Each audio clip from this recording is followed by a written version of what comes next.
నమస్కారం. మీ ఆరోగ్యానికి ఒక కొత్త అడుగు వేయడానికి సిద్ధంగా ఉన్నారా? పొదిలిపట్టణం వెర్సీ రోడ్డులో మా జెడ్ ఫిట్నెస్ జిమ్ ప్రారంభమైంది. మహిళలు, పురుషులు ఇద్దరికీ అధునాతన ఫిట్నెస్ పరికరాలతో ప్రొఫెషనల్ ట్రైనర్ పర్యవేక్షణలో సురక్షితమైన ఫలితాలిచ్చే ట్రైనింగ్ అందిస్తున్నాం.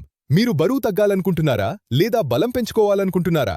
మీ ఫిట్నెస్ లక్ష్యానికి సరైన గమ్యం జెడ్ ఫిట్నెస్ జిమ్. ఈరోజే వచ్చి జాయిన్ అవ్వండి. జెడ్ ఫిట్నెస్ జిమ్, మీ ఆరోగ్యమే మా లక్ష్యం.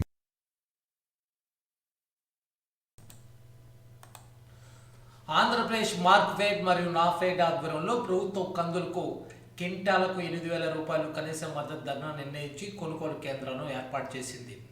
అందులో భాగంగా పొదిలి చిన్న బస్టాండ్ వద్ద మాదాలవారిపాలెం సహకార సంఘం ఆధ్వర్యంలో గోపాలకృష్ణ డాల్ మిల్లులో ఏర్పాటు చేసిన కందుల కొనుగోలు కేంద్రాన్ని మాజీ జెడ్పీటీసీ సభ్యులు కాటూరు వెంకటనారాయణ బాబు లాంఛనంగా ప్రారంభించారు.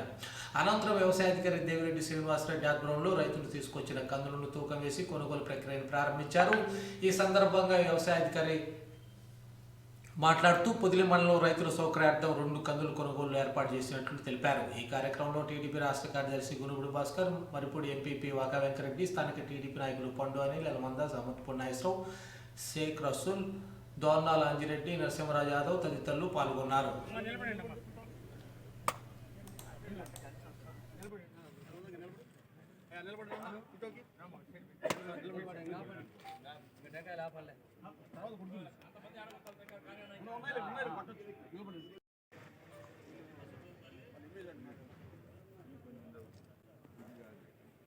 ఈరోజు వ్యవసాయ మరియు ఏపీ మార్కెట్ ద్వారా గౌరవ ఎమ్మెల్యే గారి ఆధ్వర్యంలో కందుల కొనుగోలు కేంద్రాన్ని రైతుల కోసం ఏర్పాటు చేయడం జరిగింది. దీని ముఖ్య ఉద్దేశం దళారీ వ్యవస్థను అరికట్టడానికి, అదేవిధంగా మనకు ప్రభుత్వం ద్వారా ఎంఎస్పీ రేట్ అనేది ఫిక్స్ చేయడం జరిగింది 8,000 రూపాయలు. 8,000 రూపాయలకు ప్రతి ఒక్కరికి రైతుకి వినియోగించుకునేలాగా ఈరోజు ఈ కార్యక్రమం అనేది ఏర్పాటు చేయడం జరిగింది.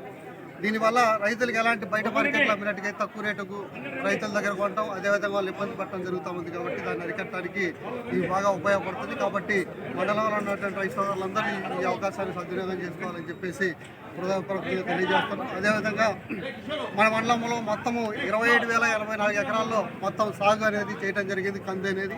దానికి సంబంధించి మనకు ఎస్టిమేటెడ్గా మనకు రావాల్సినటువంటి దిగుబడి చూస్తే దాదాపు 10,834 మెట్రిక్ టన్నులు ఇక్కడ ఉత్పత్తి వచ్చే విధంగా ఉంది. కాబట్టి దాన్ని పూర్తి స్థాయిలో అమ్ముకోవడానికి కానీ ఇక్కడ కేంద్రాలు ఏర్పాటు చేస్తాం. దాన్ని పూర్తి స్థాయిలో సద్వినియోగం చేసుకోవాలని చెప్పేసి రైతు సోదరులందరికీ కోరుతా ఉన్నాను. ధన్యవాదాలు.